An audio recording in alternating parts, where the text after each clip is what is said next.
In this video, we're going to go over mocking up the 2-inch chassis, main chassis, the 2-inch webbing for your saddle. On mine, the overall length of the 2-inch webbing is around 100 inches or so. It's probably a little bit longer, just so I have some overlap.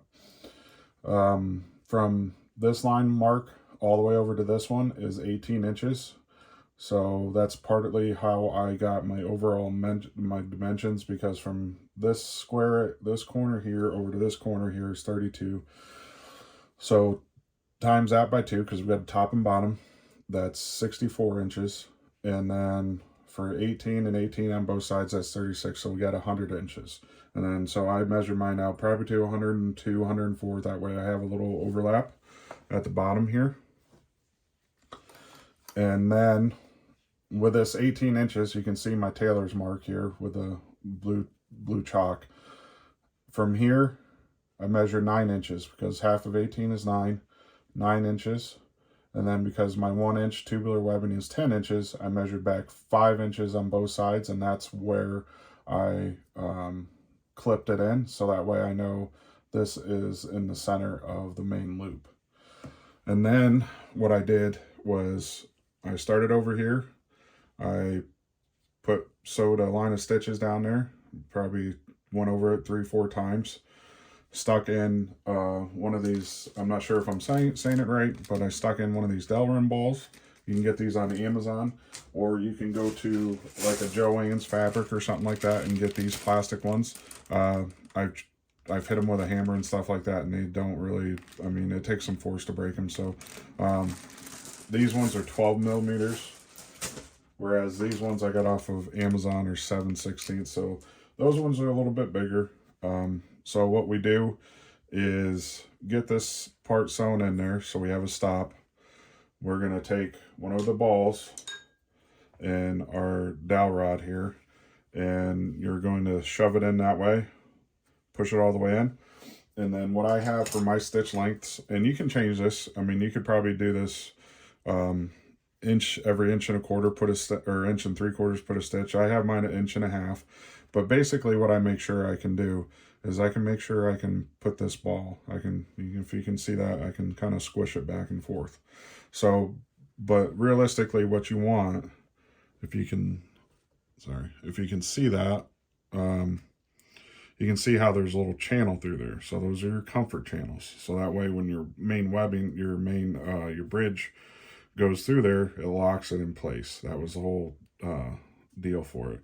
So what I wanted to make sure, and the reason for my spacing, is because I'm going to use full berry 1/4-inch AM steel. So I want to make sure there's at least, you know, a good 1/2 inch or something like that between here and here, and that's probably more like 1 inch. And that way when it goes like that, it actually gets around that AM steel.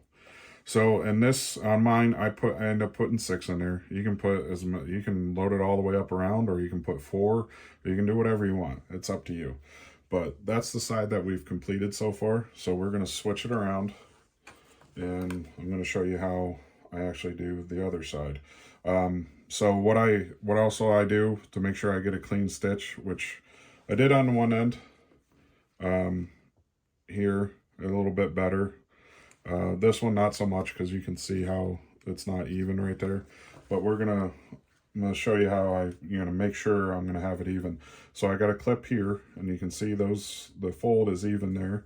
I got a clip here, and that's gonna stay in place. And then I got a clip here. So I'm gonna take that one off. I'm gonna put it in here underneath our presser foot.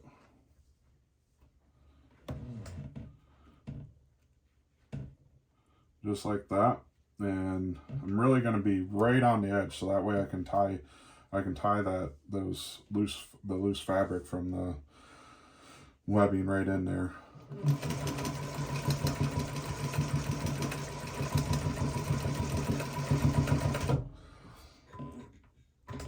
And so we'll advance the foot forward here, so that way the needle position is all the way up to the top. I'm going to press my little bar in here, and that'll loosen everything up and slide it out, makes it easier. trim it, get rid of that. You don't have to do this right now, but I like doing it just a little, so that way, just like that. So, and then, because this is a side,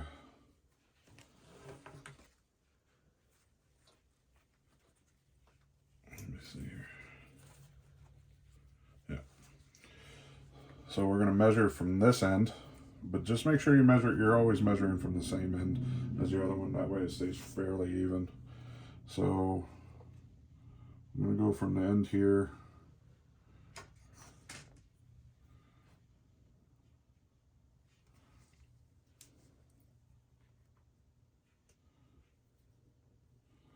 So like that. So that's about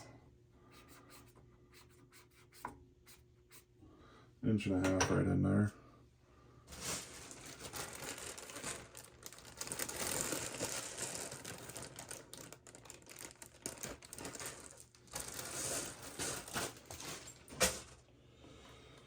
And then what we're going to do, you got to take this clip off.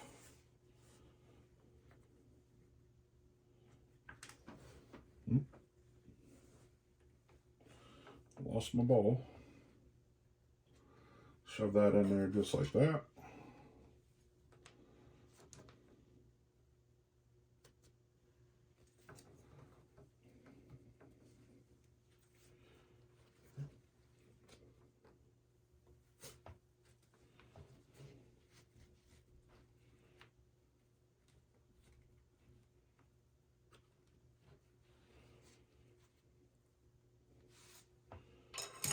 Easy peasy.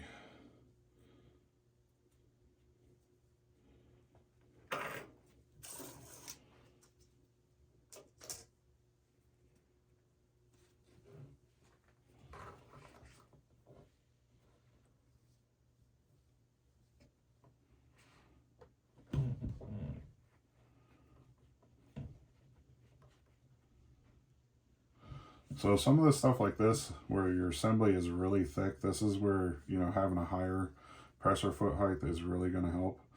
But, you know, you can do a couple different things, I suppose, to make it thinner, but it won't, I don't know, won't be built the same, I guess. Oh, messed that up.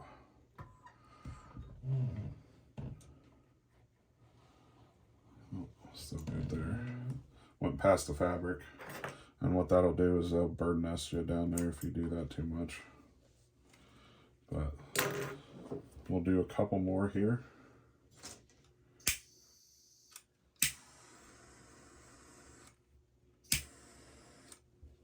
I always like to do that one, and then I'll finish. Take these clips off.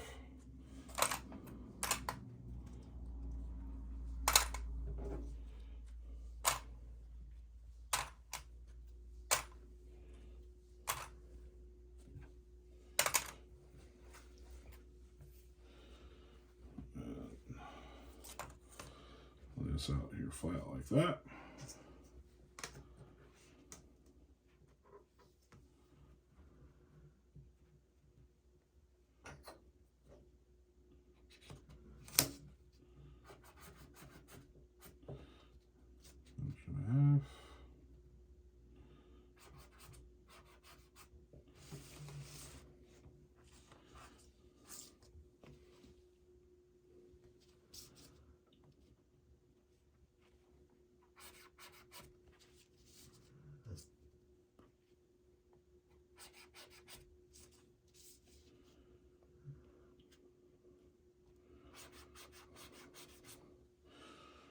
There we go. We got all of our marks for where all the balls are supposed to go.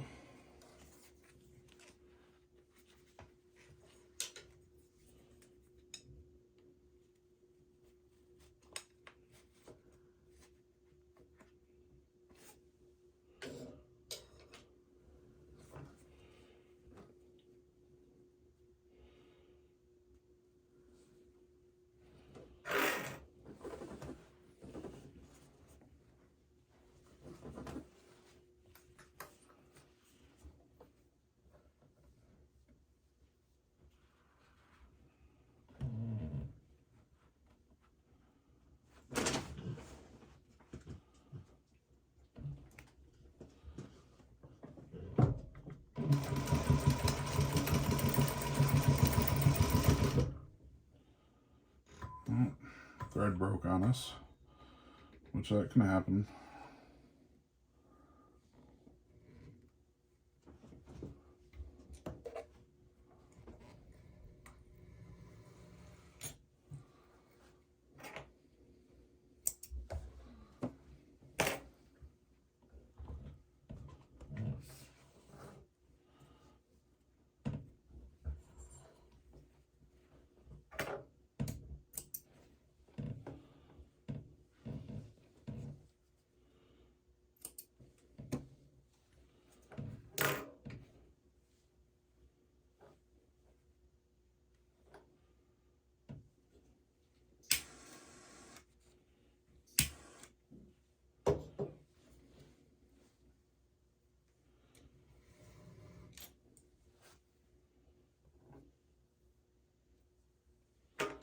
Always cut it at an angle. Just like that, makes it easier.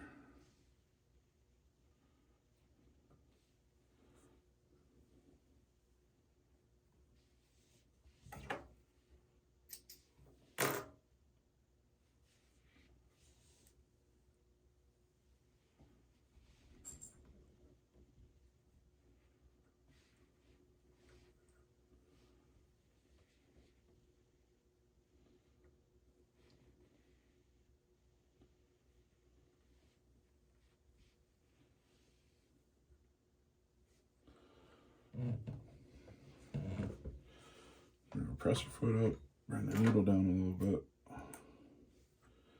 There we go. Roll it back.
So we'll get this finished up, and then we'll be back. I'll be back with getting this clip back on and sewing the main webbing chassis.